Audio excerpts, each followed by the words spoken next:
how to send USDT from Binance to Binance. Hi everyone, welcome back to our channel. In this video, I'm going to walk you through the steps on how you can send USDT from Binance to Binance. First thing, you have to go and log in into your Binance account. By default, it's going to direct you to the home page, which is going to look something like this. On the Binance homepage, click on the wallet icon located in the bottom right hand side corner of your screen.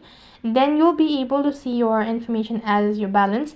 So from here, you have to go ahead and select USDT. Then you need to go ahead and select fiat or spot. And after that, next you need to find USDT and click on the three dot icon.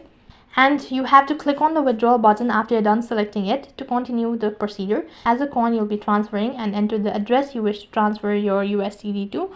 And that is how you will be able to send USDT from Binance to Binance. That is all for this video. I hope the video was helpful.